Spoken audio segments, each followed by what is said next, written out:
Welcome to Wide Awake Stories from Insomniac. Now, here's a little story I got to tell about three you know so well. Welcome to the church of what's happening now.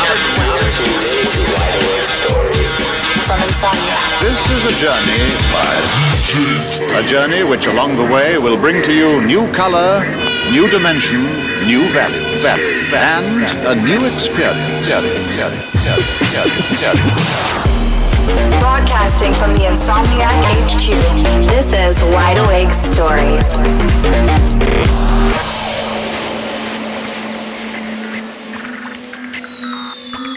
Welcome back to Wide Awake Stories. We're on episode 22, and I'm excited to introduce it because it's about bass music. Yes, it is. Happy New Year, everyone, too. Happy New Year. Happy New Year. Job. Oh, a new voice. Whose voice is that? The warm Wide Awake Stories welcome to Mr. Tony Merino, our guest for this episode on bass music. What's up, Tony? Welcome to the show. Yo, how's it going? Very well, very well. For people that don't know, will you please introduce yourself? Yeah, as Rich mentioned, my name's Tony Merino. I'm the head of Bassrush, and yeah, that's me. Perfect. What does being the head of Bassrush entail on a day-to-day and a week-to-week and month-to-month level here at Insomniac? A lot of it involves booking the lineups for our festival stages or curating concerts or putting together club nights. In addition to that, trying to, scout new talent and just work on pushing bass music forward with the resources we have here. Bassrush is the division of Insomniac that looks after all dubstep, trap, what other styles of music come underneath Bassrush? Drum and bass, anything bass music, we do it. All right. And a common misconception, maybe for some, is that Bassrush is a new brand. It is not a new brand. Bassrush has been around since 2002, right? Yeah, I believe it was started in 2002. Started as a techno party, the first show that they did, and later I think evolved into a drum and bass party. But yeah, I was brought in about 4 years ago. That's how long I've been here. All right, so we're all back at work. Everybody's back at work after the Christmas and holiday period. What did you do for New Year's Eve, Deirdre? New Year's Eve, I was on a road trip through Central and Northern California. So the dance music I was listening to was all in the car and on my phone. So having a rave in my hotel room with my boyfriend in Petaluma. So that was fun. Oh, that's nice. So did anybody here go to any raves on for New Year's Eve? Oh, shy. Of course I did. Go on. I went to see Tipper in San Francisco for 2 nights, which is my favorite artist. Nice. It's very weird, very fun. And then caught an 8 a.m. flight to come to Countdown. Wow, that's dedication. Tony, did the aliens come? Yeah, there was definitely an alien invasion, but I think we scared them away. I was at Countdown as well. Bassrush had a stage there. It was pretty massive. It was pretty dope because we were in one of the structures, which has super dope production. It was pretty dope sets from everyone, I would say. Who are your standout performances of the night? I would say Zeke Beats Back-to-Back Champagne Drip had a really sick set. That's one that we've been really looking forward to. They're fairly newer acts as far as their projects go, and it's been dope to see them come up. And that back-to-back was the first time they've done it for us. So that was super dope to see. And I would say Hero Bus also had a super dope set. It's really interesting, to see the artists that come through and play Bassrush experience stages or Bassrush events or club nights in LA and see the camaraderie that not only exists between the artists themselves, but the family dynamic that exists between you and the artists and all the people really who work for Insomniac. There's a lot of people in production. Yeah, definitely. It's a real big family atmosphere. I'm curious to know, as these artists get bigger and bigger, as bass music gets bigger and bigger, does that family bond still stay strong? Because I know sometimes people get big and then they don't know you, or they go away, or they won't really play a show. It seems like with Bassrush is different. Yeah, I think that our genre doesn't really have that problem as far as people forgetting about you, or people, no matter how big they get, they're pretty down to earth and pretty mellow. Everyone keeps it cool. I'm interested to know, actually, in the last 4 years since you've been the head honcho of Bassrush, whose careers are you responsible for? Whose careers have you really helped? Who was small when you took them on for a warm-up set, and who's absolutely rocking now is what I'm trying to say. Who have you helped along the way? Oh man. Well, I feel like the artists do a lot of the work themselves to develop their careers, but we definitely partake in the development of it. You know, I think it's a partnership, right? There's certain artists that I feel like when I got hired that Insomniac may have never booked. You know, I feel that that's part of the value that I brought, was putting some light to certain artists. There's other artists that would have been booked regardless. You know, there's artists like Gentleman's Club that when I was an independent promoter, I brought them for their first LA show. So when I came over to Insomniac, I continued that relationship, used the platform, you know, given here at Insomniac to help them as well. You know, they're very talented, but, you know, they're more of an underground act. There's also artists like Snails or Nightmare, who, you know, they would have been big regardless, but we got in very early before they really caught wind. So, you know, I feel that Insomniac's been part of their career. I'm sure they'd agree. Yeah, I think there's definitely been a partnership with a lot of these artists. I mean, for me specifically, what really keeps me excited or keeps me wanting to do this as a career living is finding and identifying talent before it gets big, and being a part of that relationship. You know, that's the fun part. Like, anybody off the street can just, you know, pick out, you know, these are the top selling artists, book them. That's the easy part, right? The fun part is trying to, you know, find music on SoundCloud, see what excites you, and then, you know, trying to book them before anyone else does. And then, you know, the fans are also pretty involved. Like, you'd be surprised how much the fans, they know shit like way before it comes out too. So like, I'll book an artist who I would think that nobody knows about just because I heard it was dope on SoundCloud. We put it on a lineup and the kids freak out, you know? So, you know, Zeke Beats, for example, is actually a really good example. There was one year when I was just like on SoundCloud, just going through stuff, because I kind of had, you know, it was something that I used to do regularly, look for music, and then, you know, I kind of got a little complacent and just got comfortable. And it was about 6 months since I wasn't looking for stuff.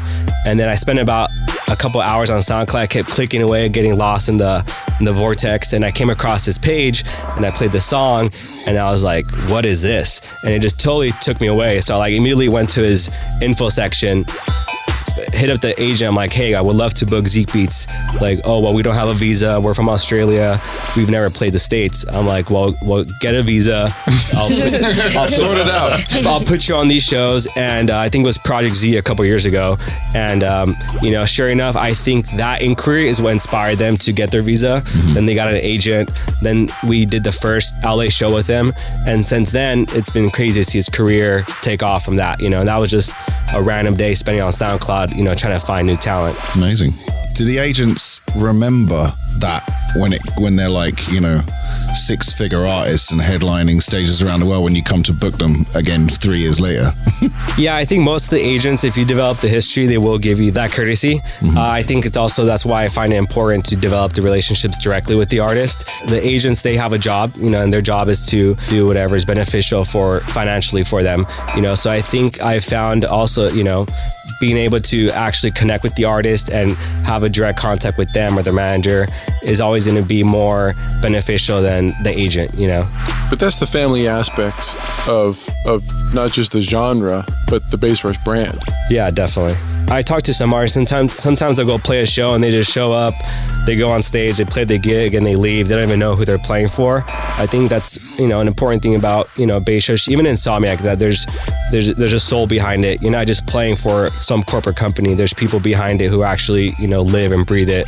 And I think that actually separates us from other promoters in the country. Yeah. I think that's a perfect segment to talk about 12th Planet. I completely agree. He's such a day one. Such a day one. And just if you've had the pleasure of like getting to talk to him or hang out with him, he's just so wonderful to be around. You want to see that in action, go on YouTube and search for Golf Cart Confessions, 12th Planet. He was on the show in EDC, New York. And even though it's maybe like 2 total minutes of interview, you can really see that spirit come across, where I think he said his motto was like 5 or 5,000, meaning whether it's 5 people in a room or 5,000 people, you just give it your all 100%. And he all is the time. always I'm so grateful. having just as much, if not more fun. He probably has more fun when it's 5 people. He loves that. He's an amazing guy. Actually, I recently met him and was been hanging out with him a little bit, and he's so full of energy. I want some of that, and he's a really, really nice guy. Like, really nice. Genuine I've never person. heard anyone say anything bad about him other than I love John, or I love being around him, or it's like you just have a big smile on your face because he's so happy. So the two Johns got together, the intrepid John Ochoa and John Dadsey, aka 12th Planet, and check that interview out now. Welcome to Wide Awake Stories. There's no way of having the conversation about bass music without talking to the man, the myth, the legend, 12th Planet. How you doing, man? What's up, baby? How you doing? First of all, how are you awake right now? I know you just came from Australia. Yeah, Australia, New Zealand combo, and the jet lag is so real. But you know what? Anytime to speak with Insomniac, I'm waking up because I'm always wide awake. Hey, air horns. You're credited with helping introduce dubstep to American audiences back in the mid-2000s. How did you initially discover the sound, and what drew you to the music? I initially discovered the sound of dubstep in England. I was touring as a drum and bass artist in the early 2000s and mid-2000s, and I was touring a lot in England, and that kind of was like the second room was the dubstep room, and seeing people like Hatcha and Slaughter Mob and Scream and Vexed, and even this drum and bass artist Tekich. That was kind of my first like foray into it, and then once the Marianne Hobbs Dubstep Wars mix dropped, that's when everything changed for me. I knew, like, she put like a name to the artist, so like I could like go and search their stuff and go to the record store and look for it, and then I was like addicted ever since. Since then, you've been dubbed the king of dubstep and the US dubstep Godfather. After more than a decade of the sound, what keeps you in the scene? I love the evolution of the sound, like how it went from being very simple to being very complicated to being simple again, and just being a part of that rise, and like and being a part of a time where synthesizers and different plugins are available and easier to purchase and cheaper to purchase, and it's helped a lot of people's creative outlet, and especially mine. So I've just been, completely like captivated by the evolution of the plugins and programs, and also how that gets, or how that ties in with the music, So you mentioned Marianne Hobbs' legendary Dubstep Wars radio episode, which to many consider the start of dubstep, the origins of dubstep. Looking back at it now, when did you realize this dubstep thing is bigger than we think? I can't remember what year it was, but me and my friend Drew, we went to this party in England called DMZ, and it was the 3-year anniversary, and like up until then, my only like knowledge of dubstep had been, seeing it at Forward, or being like at the second room of some drum and bass party and seeing it, like or like just seeing it at the parties in Los Angeles only. And this party, when I got there with Drew, we both like looked at each other. We're like, damn, look at how long this line is to get in to this venue. Like, it was at the Brixton, Mass, and there was a line, like, I'm talking, had to be like 2,000 people in this line waiting to get in, and just being in line and like hearing all the different languages being spoken, like you'd hear Russian, Czech, French, German, Australian accents, Canadian accents, American accents. It was just like, whoa, this is like bigger than just like a genre that's a subgenre in England, This is like worldwide now. And then that really woke me up. When I really knew dubstep was like about to be huge was I think it might have been my first show at Avalon as 12th Planet. It was one of the earlier Control nights, and I played with Rusko.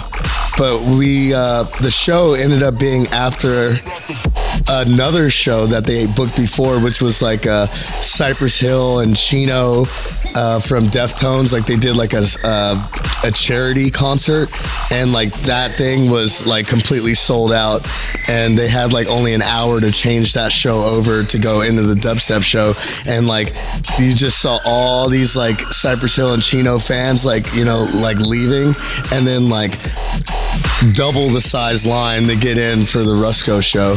And then I played like kind of the warm-up set, like because they weren't able to finish breaking down the stage, so I played like in one of the balcony terraces, and they had a curtain on the stage, and so as soon as they raised the curtain, like Rusko had these big green like glasses on that were neon, and like the roar that happened, and like just, you know, 1,000, 2,000 kids rushing the stage, or rushing to the barricade of the stage, you know, and like that's when I knew, I was like, oh, this is way bigger than I thought it was ever gonna be. You're definitely touching on an aspect that is pretty unique to the dubstep scene, which is the community of headbangers. I, for one, don't come from that scene, but I caught one of your sets at Electric Forest, I think 2016 or 2017, and I just watched a sea of headbangers just losing it, you know, rail riding, just everything. What is it about dubstep that brings this community together across the world? In terms of the headbanging, like, you know, that's like relatively new, and I think it has a lot to do with the heavy metal and the gent. The gent's like a metal genre, like that contingency that's like converted from like prog metal into dubstep, because there's a lot of similarities, and I think they brought a lot of that energy to the scene, because I mean before that, you know, dubstep was like very influenced by reggae, so a lot of it was a lot of freeform dancing, a lot of like, you know, girls getting freaky and stuff like that, and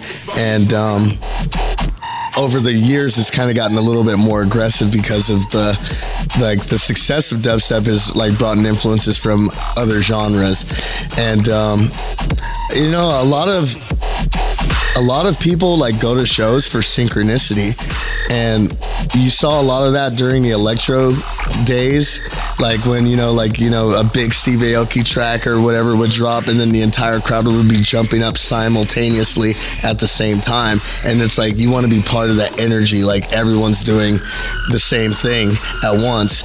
It went from being like a very individualistic, like freeform dance to like everyone wants to be part of like one thing, and I guess people just want to be part of a whole now, you know. As one of the forefathers of dubstep in North America, you've seen the scene morph and evolve throughout the years, like you mentioned, exploding from an underground community in England to this international movement that we're seeing today. Did you ever think dubstep would make it this far? Not in 1,000 years I thought dubstep would make it this far, but the moment that I knew that it was like larger than life was you know, when Skrillex won his first Grammy. As soon as that happened, I was like, uh-oh, it's on. We're here. You know what I mean? Like, it's crazy. The bass music world is headbanging harder than ever these days. In your ears, what is the most exciting thing about bass music right now? Right now, the most exciting thing about bass music is sound design. It's got the craziest mid-range bass lines that are being written, like between drum and bass and dubstep and bassline house. Like, it's like basically ear candy, and it's all about like pushing the envelopes and using as many effects as possible to create this amalgamation of something that's never been heard before. You recently joined forces with the Disciple Records crew, and it sounds like you had a massive year, lots of momentum, lots of releases happening with the label and the crew. What's popping off at Disciple that we should be digging? Right now, I mean, I'm kind of biased in this question because the best thing about Disciple is Disciple Roundtable, and that's the sub label that me and my buddy Danny DeFusco run, and it's basically like me curating, like, you know, a lot of artists that I play in my sets. You know, it's like me really like getting behind them and pushing them. People like Murda and Infect and a few other guys who I am not at liberty to say at the moment, but if you give me 1 week, I might be able to. It's really like a lot of stuff on Roundtable is just, you know, the stuff that I'm feeling at the moment and the stuff that I'm playing, as opposed to Disciple. That's, you know, like every single one of those guys on the label is like a mainstay. Like they're all in with that label. Speaking of some of those new artists, who would you say are new leaders in dubstep that we should know? Right now, the new leaders, in my opinion, you know, I mean, the obvious is Excision. He's dubstep Jesus. And like Bass Nectars, you know, like, and Elenium, those guys are like, you know, just dubstep supernovas, you know, and obviously Skrillex and Flux Pavilion. But you know, there's a new wave of kids I've noticed that they're catching waves, man, and they're going big air on everything. And those artists would be like, you know, Sudden Death and Boogie T, Subtronics, Snails. You know, I'm real big fans of those guys. Oh, and Virtual Riot too. So Virtual Riot. Oh, and Barely Alive, and Phase One too. You recently launched your new Swamplex radio show on. Let me see. You recently launched Swamplex Radio, your new radio show on Insomniac Radio / Sirius XM. Tell us a little bit about the show and what can fans expect to hear there. Well, every other Saturday at 7:30 p.m. Eastern, you can catch my radio show on Insomniac Radio, Sirius XM, and it's basically my first foray into being a radio show host. I enjoy it now more than ever because I've been producing a lot of music lately, so my sets are 90% my music or like a collaboration I've done with somebody else. And this radio show gives me an opportunity to play other people's music. It gives me the opportunity to search and find the knowledge of other people's music. It's like, you know, for the first time in a long time, every week I'm like downloading promo after promo after promo, actually listening to it and deciding what to put in this radio show. And shout out to the Noise House crew for helping me piece together each radio show. And I get to talk about those songs and like what I'm doing on the weekend, and hopefully it lets the fans or whoever's listening into like a little bit more of my persona and who I am as a person. What's the deal with your new EP, Swamplex Terrestrial? So I just put out my second EP on Disciple Records. It's called Swamplex Terrestrial, and it coincides with the radio show as well. Well, Swamplex itself is like a made-up word, and I'm a wrestling fan, so it has it's like kind of a double entendre. It's like a suplex, but it's also complex. So swamp rhymes with comp, also womp, like, you know, like, so it's like Swamplex, and it's like the swamp is like, you know, like a muddy, like filled with like all kinds of life, like, but like it's got alligators in there and like all kinds of crazy stuff. And the terrestrial is like also another double play on word or double entendre where, like, you know, it's like terrestrial radio, but also a terrestrial is like someone who lives on Earth. So, you know, it's like this Swamplex complex thing is just living, you know, and it's a being. It's like an actual entity, but it's not, if that makes sense. And what's the EP sound like? The EP sounds like a swamp of dubstep music. And now you're bringing the Swamplex Terrestrial to life on tour. Yeah, I kind of already started the Swamplex tour in Australia and New Zealand over Christmas break and New Year's, and that was a lot of fun. But the real Swamplex tour starts January 17th, and I'm gonna be on a tour bus hitting a bunch of cities all throughout Canada and America, and I'm bringing some of my favorite artists on right at the time. Like, I got Gentleman's Club with me. I got Schlump. It's my boy from San Jose. And I got two guys from Disciple Roundtable, Murder and Infect. And the tour is kicking off in Texas. Our first 4 shows are in Texas. We're going to Austin is the first show, which is one of my favorite cities in the Union. I've been going out there for South by Southwest and stuff like that for the last 12 years. Then we're going to Houston, and then we're going to Dallas, and then you know, like, I'm glad that we get to kick it off in Texas, you know, and stay around the South. We're going to Oklahoma City, we're going to Atlanta, you know, all these real cool places where I've been touring for almost 20 years now, you know. So for our listeners back home, we're in the compound in downtown LA, headquarters of 12th Planet, and when I walked in, your team was working on some dope visuals for the upcoming tour. What do those look like, and what can fans expect? You can expect a lot of YouTube influenced art, and a lot of art that was actually originally designed by one of my favorite artists. His name is Chris Dyer, and it's very influenced by South American folk art, and very shamanistic and very spiritual, and a lot of the art is multiple meanings. You gotta really stare at the paintings to get the real ideas of what they are. But it's kind of cool that we've been able to implement them into my dubstep set, because not only are you gonna get the headbang, if you look up, you're gonna see some woke stuff, man. You've seen it all, you've done it all, you've produced it all, you've remixed it all. Where does bass music go from here? It's such an impossible question to answer, because I really don't know. It's so consistent that I just see it doing more of the same, and I feel bad for even saying that, because it's not that I definitely have passion for this music and I love bass music, but it's everything's kind of already been done, and it's hard to really push the envelope.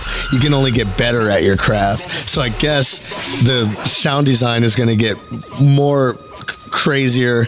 The ideas are going to become more off the wall, and I guess that's what you can expect from bass music in the future.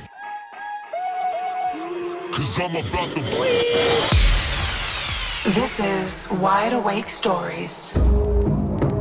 I love that whole sound design thing. Yeah. I really like to crack Talking about the sound design, I completely agree. Just, you can make anything. There are only so many notes that the human ear can hear, but what you can produce and create in sound design now, it just enhances that genre all the more. I so agree. That's super cool. Because a big dig that I always had on dubstep specifically, not when it first came out, but the second wave of American dubstep, was that it was just so squelchy and one note in terms of the big crazy synths that were being used. But some of the sound design stuff is getting really intricate and appealing to my IDM sort of love of things, and Richard Devine and that whole sort of weird Patch Bay electronics. 12's a big act for you, right? He's someone you've been booking for a while? Yeah, I mean, he's a legacy act, right? He's weathered the storm. He's been around since day one. And regardless of who comes in and out, he's just a staple, I would say. I'm confused about him because I hang out with him a little bit, and he's American, but he's basically adopted England as his second country. Yeah, well, I mean, he was inspired by UK dubstep, as all American dubstep artists are, whether directly or indirectly. directly, just because that's where it originated. Right, but and he mentions that. He carries around an Arsenal football club bag, and he's fully into the culture. For sure. When I'm hanging with him, I think he's an English guy. Like, why are you speaking in that weird accent? Did he give you the P&G tips? Yeah, he drinks tea. Yeah, he's got. But we talk about English culture. It's strange. He spent a lot of time there. He's also surrounded by a bunch of, English people. We're everywhere. All of Disciple has an accent. Everyone's like, that's true. Just got here. It's cute. Fresh off the boat. Still trying to get their visas. No, they all have a very nice accent and great music. Our next guest is someone who hasn't been around as long as 12th, but is making a huge impact on the scene right now. I'm talking about Say My Name. I'm really drawn to his charisma when he's performing. Like, he just gives 150% every single time he's up there. You can tell he's genuinely having an amazing time. Kind of a soft-spoken dude, when you chat with him in interviews, but very, very infectious vibe when he's performing. The cool thing about Say My Name is that he's been carving his own lane. He's been doing the hard trap thing that I feel like he's been pioneering, kind of set him apart from everybody else. And it's also been cool to see him rise so quickly in the past couple years. I remember, we had done a Yoast theater show with him a couple years ago, which is like just 1,000 cap, and now we have a Palladium show coming up with them in a few weeks. So I feel like him just focusing on his own sound, not really worrying or getting caught up in what other people are doing, has really set him apart from everybody else. Wide Awake Stories. So I was flipping through the Oxford Dictionary, and I couldn't find the definition for hard trap. Can you explain to our listeners what exactly hard trap is? What does it sound like? What does it feel like? Yeah, so hard trap is hard style combined with trap or hip hop actually. And it's very aggressive. It takes from the main sound is like the hard style screech, very aggressive sound, mixed with like a hip hop rhythm with like the 808s and the claps. So it's very simple combination, but super effective. It works on the dance floor, right? Oh yeah, it works. It's just something about it. I think the best way to explain it would be is like it's electrifying, because when you hear it, it kind of like it wakes you up. Even if you really have never heard hard trap, when you hear it for the first time on a big sound system at a festival, it just hits. Definitely, it slaps for sure. When I hop online and follow the hashtag hard trap on SoundCloud, I see your name dominating. You're being dubbed the Godfather of hard trap, which is impressive for someone who's just 26 years old. How'd you come about creating the genre? Like, how did the sound come to you? So back in 2012, when I was getting to trap music, I actually, my first remix was, my first bootleg remix was a remix of Showtek's FTS. And that was really the first time I had messed around with, I guess, with that main, like that hard style screech, and threw it in the remix. And I got the feedback from that from fans and like friends that were like, yo, that's different. That sounds like crazy. It's like it's hard style, but it's trap. And from there, I was just dropping remixes left and right, different hard trap remixes. And I guess just over time, just being on that, that dominant force that because there was no one else producing hard trap. So being like literally the only producer at a point producing hard trap, my name that was my brand, that was me. That's what people knew. Yeah, like as the Godfather of hard trap. Does that make you feel weird being called the Godfather of hard trap when you're just 26 years old? Not weird, but it's a feeling I can't describe. It's a big title. Yeah, it's a huge title. It's not a weird title. I love it, but it's different when, you are approached as like the Godfather of, a whole entire genre. Because when you think about it, like, how do you start a genre? How do you build a genre? That's not that often that someone creates a genre, and to, actually have done it, it was a lot of hard work. It wasn't like easy. It's a title that I could be proud of, You definitely put that on your resume.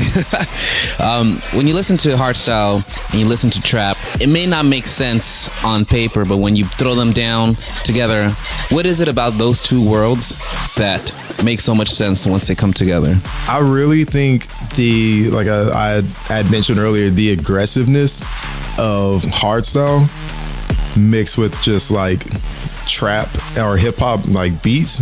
Like hip hop in itself it could be aggressive, but it's more groovy. You know, you can dance to it. It has a rhythm. Hardstyle has a rhythm as well, but hip hop has a different rhythm. You know, so when you mix those two rhythms, it's like you get people moving. Like I've seen it. You get people moving differently. You get people responding differently. You know, a lot of people, their first instinct, and fans, their first instinct is going to mosh pit when they hear hard trap, which I think that just comes from the aggressiveness of hardstyle.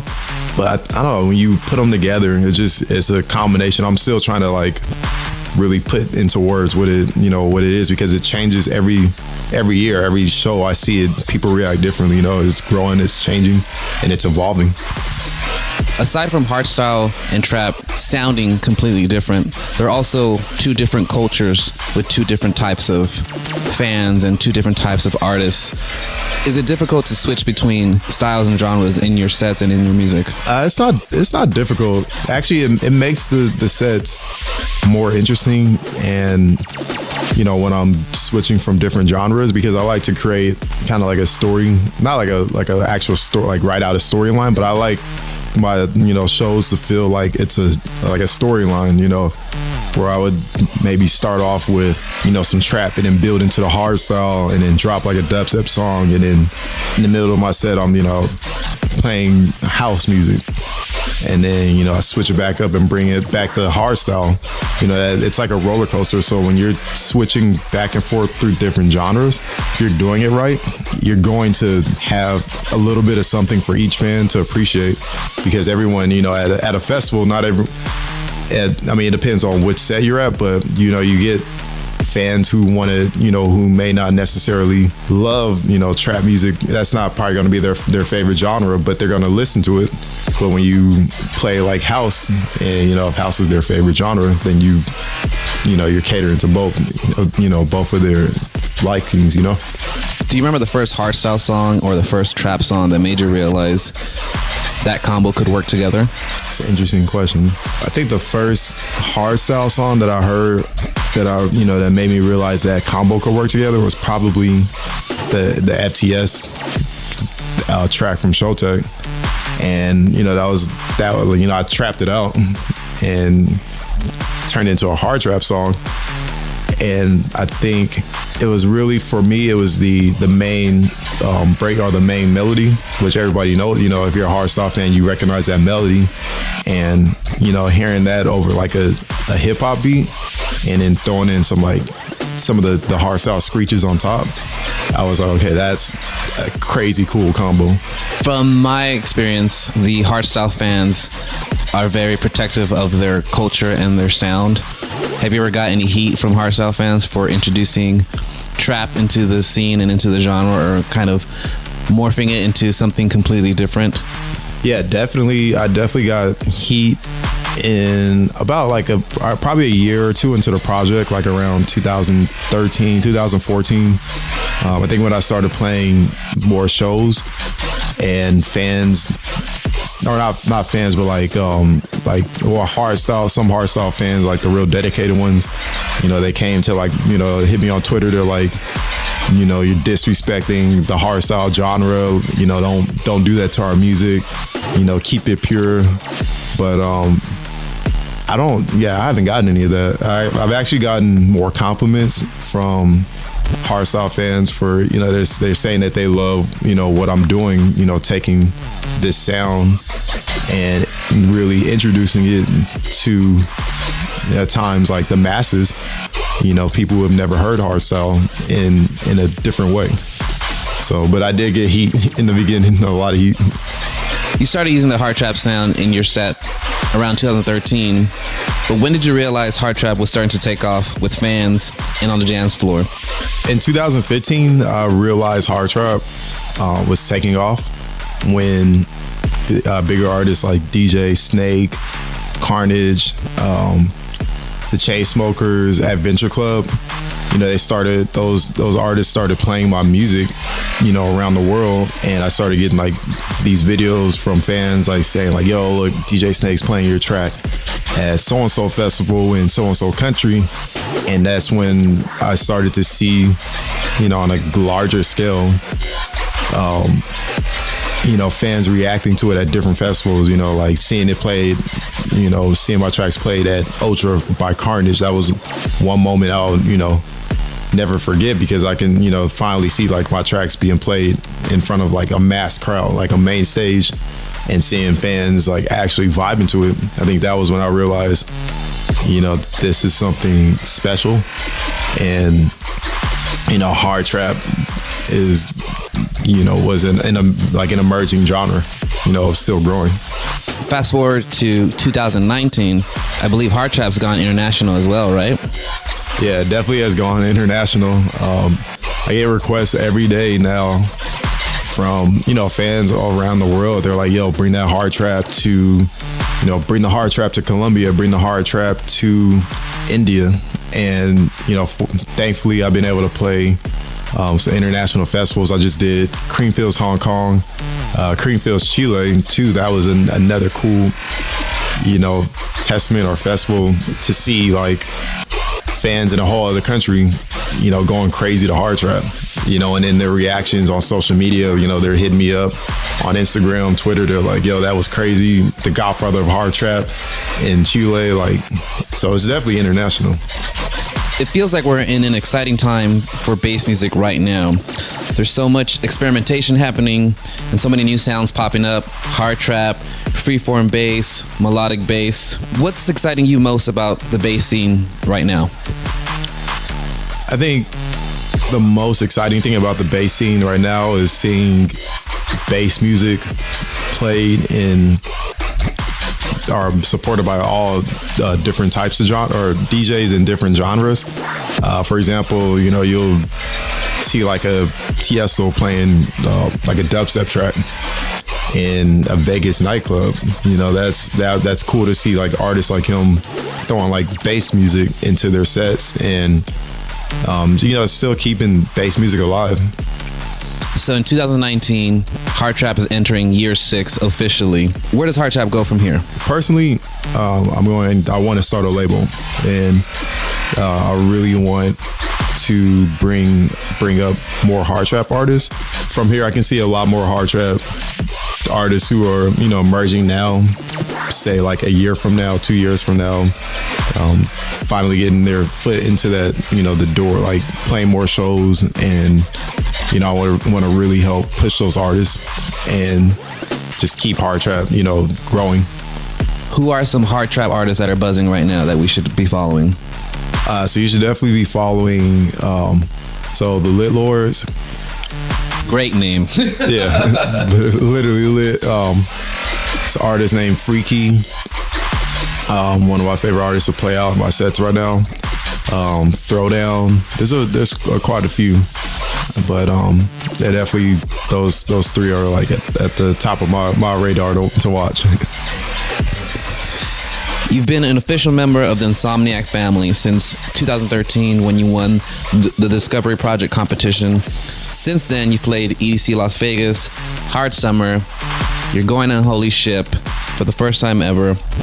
Later this month, you're headlining the Hollywood Palladium on your Merciless tour, all in a matter of around 5 or 6 short years. When you look back at your career, what's been your biggest highlight and what's been your biggest career lesson so far? I think my biggest highlight was EDC at the Bass Pod in Las Vegas, 2018. That was like, I still can't put into words like the feeling of playing the Bass Pod at that set time I had too was insane. And just like being in front of a crowd that massive at a festival that I've attended as a fan for years, and finally getting to play, like coming from the Discovery to the Bass Pod, just seeing that was like a huge jump. And I think my biggest lesson so far would be to just don't stop working, like keep that same momentum, that I've had in 2012, like production wise. Just keep that same momentum going forward. No matter how big I get, you still got to keep working. Wide Awake Stories from Insomniac. I'm curious to know from Tony, I mean, obviously Say My Name talks about that hard trap, which is kind of a combination of trap music and hard style, flavor. What other sort of, whether they're hybrid genres or just new sounds, do you think are going to be getting big in 2019? Like, what do you expect to hear a lot of this year? It's actually funny that you asked, because when we met, I did an interview with you about a year ago or a year and a half ago. Yeah, I remember. You asked me the same question, and the answer is still the same, except we've seen it come to life more. A lot of the experimental bass, I guess you could call it, is doing really well. It's a hybrid of everything. It's bassy. It has a lot of glitchy, distorted sounds. It's a little bit more down tempo as compared to a lot of the bass music out right now. A lot of people are gravitating towards that sound, and it's creating its own scene. Who are some standout artists from this group? Well, look at G Jones. He was like a prime example of someone who went from super underground for years to being like a top line. Everyone wants him on the festivals, and like he's sandwiched in between like big dubstep acts. Like he somehow makes like his down tempo experimental mix with like very energetic, upbeat styles that to some people who never listen to it, it's like very weird to digest, but they just love it because they're just not used to it. I love music like that where it doesn't make sense and it's difficult to describe, but you just get it. You just get it. And you enjoy it. Heady's, it's definitely heady. I love that. Yeah. One of my favorite mixes from this year came from an artist called CCL, and she did like a down-tempo experimental mix for Honey Sound System show. Okay. It's tight. I'll send it to you. Yeah. It's tight. One thing we haven't talked about yet, and not to get too deep into like the sound system culture aspect of dubstep, but I think more so than any other genre, the creators of the cabinets and the sound systems themselves are so integral to bass music too. I mean, PK Sound is the easy one to... It's really cool. When we'll post a flyer, everyone will be like, where's PK Sound? I know, right? Well, and that's kind of a phenomenon that's really only there with bass music. I mean, maybe, Tony, you just talk for a second about the relationship between the people who make the technology, too. And people are so proud of those speakers and Function 1 and PK, and, like, that's a big deal. Yeah, I mean, I think that bass music, unlike other genres, it's really important for the fans to really feel it. Other music, you can get away with not feeling it in your chest. But with bass music, it's that's part of the experience is just that bass just going through your body and you feel it in your chest, and it's that low end. So whether it's PK or Hennessy sound system or Function 1, there's different sound systems that work well for different styles. But for the fans in bass music, it's very important to have not your standard sound system. I want to know who you were bribing.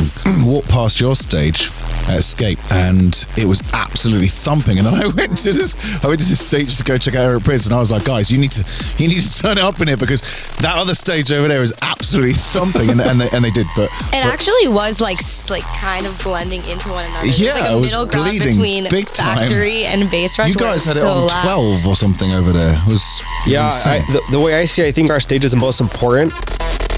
There it is. Yes, the gauntlet is thrown. It's just Eric Prydz who.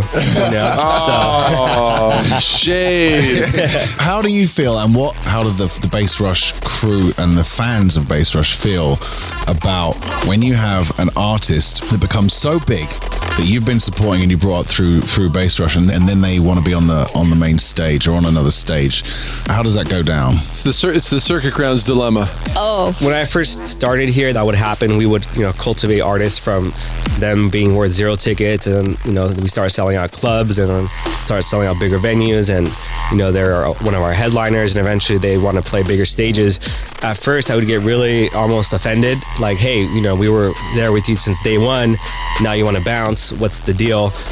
Since I've kind of matured since then, I would say, and now I've realized it's just part of the beast. I feel like that's our place. I feel that it's okay that artists want to play bigger stages. We were doing it first, and I think that's what's dope about our stage and our brand, is that we help bring a lot of artists in that may have not had a chance to play the other stages, or none of the other buyers from the other stages may have even been interested, but we help develop them, we give them attention, then then everyone else catches on. You know, so for me, it's kind of like, it gets annoying sometimes because then like people are like, oh, I want to book so-and-so now. It's like, well, where were you 2 years ago when we were all about it? You know, so it kind of makes it fun though, because then we'll lose said artist to a bigger stage, but then we're always finding the next act. And it just keeps us motivated to keep finding and cultivating new talent. I remember at ADDC Vegas that happened when Excision, who was someone that would be playing the bass pod, obviously, had to go, Tony, correct me if I'm wrong, but got booked over on Circuit Grounds. And all it did to me was just expose him to that many more people on a bigger stage and like, yeah, 100%. You know, more fans, you know? Definitely. There's people that, you know, a non-bass music fan might never even stop by the bass pod and not even have that experience, but they might be at Circuit Grounds for Afrojack or whoever. And then they're stuck in the front and then all of a sudden Excision goes on and they're like, what is this?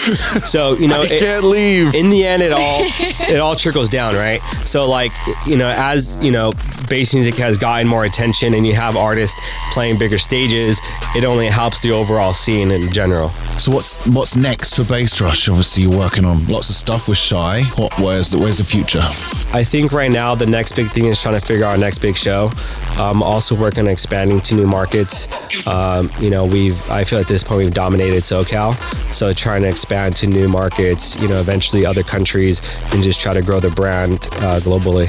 Bassrush Festival coming, yeah? Yeah, forthcoming. All right. Soon. Also, to keep tabs on other things happening in the bass music world, bassrush.com for mixes, premieres, Q&As, tickets. Tickets. Buy your tickets. Tickets. Oh yeah, tickets too. So you find everything. But it's a really good spot to go for people, whether you're new to the scene or old to the scene. It's a great content source, and I'm not just saying it because I'm involved with it. And we also have a label. You could hear the music there. Bassrush Records. Yeah, it's really, that's the hub. Bassrush has a label. Also, you know, had a label that we've been working on for the past year and a half, 2 years, which has been really fun. You know, a really fun project that we've been able to, as well, help identify new talent and, you know, expose new sounds that we want to, you know, get behind. Yeah, at Bassrush on Insta and on Twitter. And on Facebook. And bassrush.com. So if you want to get signed, now you know. Signed to Bassrush Records, then you have to slide into Tony's DM. Yeah, you have to tag Tony with a SoundCloud. You have to get past Shy first. There you go. Tag Tony and Shy with a SoundCloud. The level one boss. Send all demos to Tony. Speaking of music coming our way, here's music coming your way from our man Sam Yu with A New You. Yeah, if you're new to the show, every segment Sam comes through with mixes, playlists, tracks. Hot records. Hot fire. Hot bod. For your inbox. Sam's Hot Records. Broadcasting from the Insomniac HQ. This is Wide Awake Stories. Happy New Year, everyone. It feels good to be back on the grind, especially knowing that I have a gang of new tunes to share with you. Seeing as how we have two undisputed heavyweights within the bass music scene in our midst, I figured the only way to keep the show going strong would be to keep pulling on the thread of the bottom end. So, I'm here to share a little bit of the heat that has come across my desk since we got back from the holiday break. Tracks that are scattered all throughout the low-end spectrum. I'm gonna ease into things, if you don't mind. Many of you are probably already up on Party Thieves, a producer from New York who first snuck up on us after taking home a W for one of the Discovery Project competitions. And in the time since, he's become notorious for keeping a steady flow of tunes that have kept those trap arms right where they belong. However, as most things tend to happen, he's now ready to put the past behind him and start a new chapter in his life.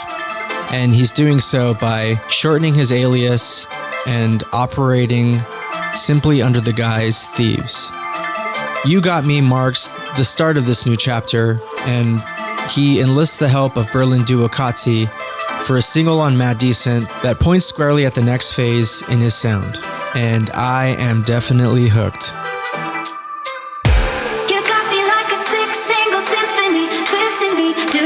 Same when you're kissing me. You got me like a six-single symphony, twisting me. Do you feel the same when you're missing me? You got me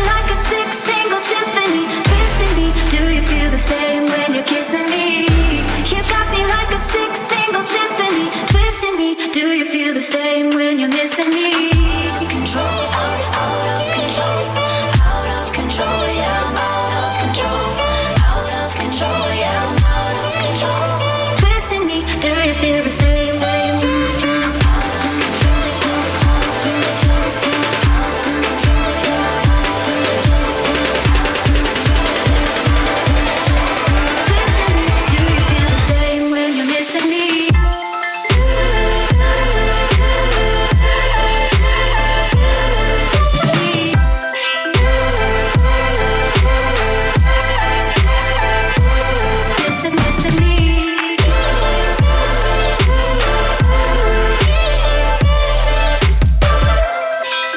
This is Wide Awake Stories.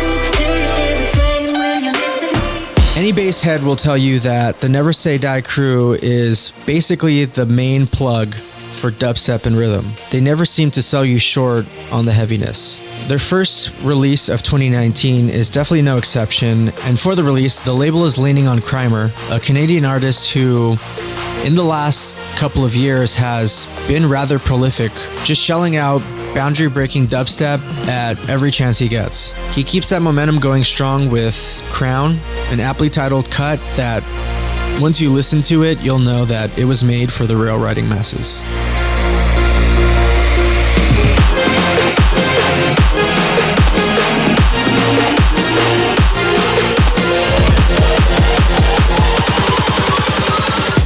You're gonna find your body stuck in the ground.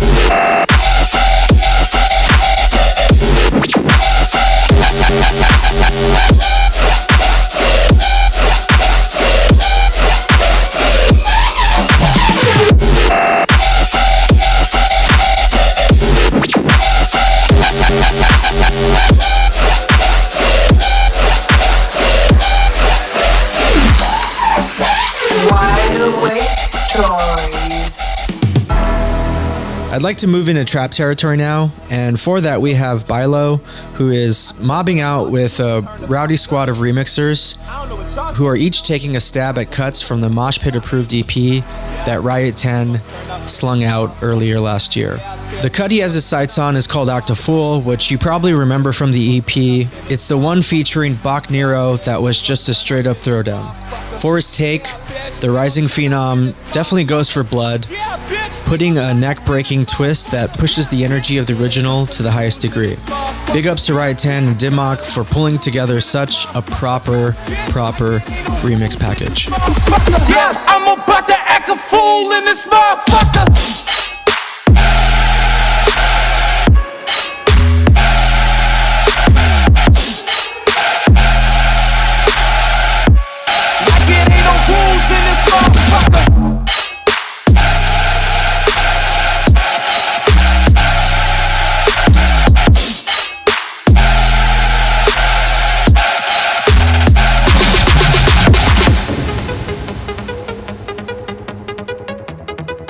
My next pick is a bit of a throwback, as it was given our track of the day nod back in 2016. Encrypted was featured on the Flatline Volume 4 compilation EP. The Firepower crew always seems to curate so well. Don't worry, I'm not going to play an old ass track for you, because as it seems, the tune is getting a proper facelift. Zeta and Guillotine are ready to give their update to the world with a solid VIP. The two forces link back up and give that computerized chaos a new lease on life.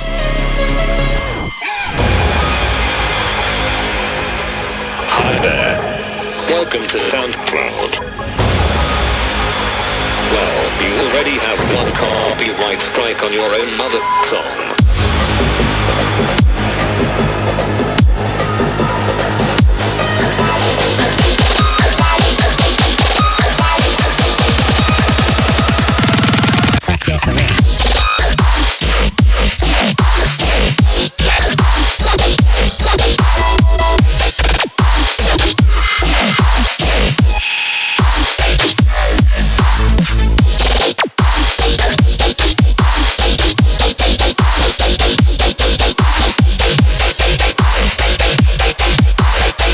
Wide Awake Stories.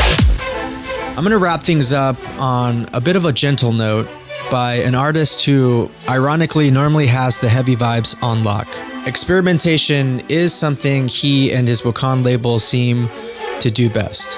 It's not completely out of the question to see Liquid Stranger try his hand at something completely different. He's been hunkered down in the studio lately and just resurfaced with a new single called Burn Like the Sun. He recruits the powerful pipes of vocalist Leah Culver, and she lays down this gorgeous top line that just glides over the slow-burning beats that Liquid Stranger manipulates in the track's 3-minute run. While it may be soft and some of you might want to throw shade, it still has an odd amount of strange and bite packed into it. At any rate, it's the perfect way to wind down a bass-heavy set. Check it. I'm the lightning bolt that hit the ground. Oh, I'm the thunder rumbling sound.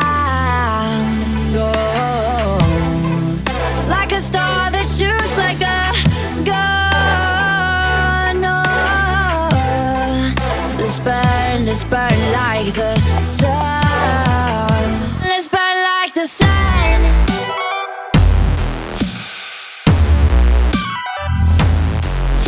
The sun. The sun. Let's burn like the sun.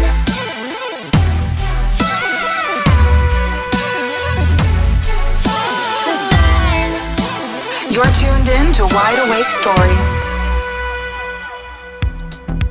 One last thing, tickets are on sale today for Beyond SoCal. Today is the day. Today is the day, and there will be a Bassrush presence there. There will be a Bassrush presence. What, So give us what's happening. Yeah, we have a stage. And has that been announced? It is Beyond, hosted by- it has been announced, and I'm pretty sure it's gonna be the dopest stage at the festival. Word has it. Word is on the street. I heard. It's just totally in. unbiased. That is an objective. Nothing to do with the bass episode. It's just gonna objective projection. Yes. Come by. We will see you guys next month for episode 23. But Shy, you're still 21, right? No, I'm 22. You're 22. So, last year I was 21 on episode 21. This year I'm 22 on 22. It's all really we're only doing this for you. Okay. Clearly. See you guys next month. Bye.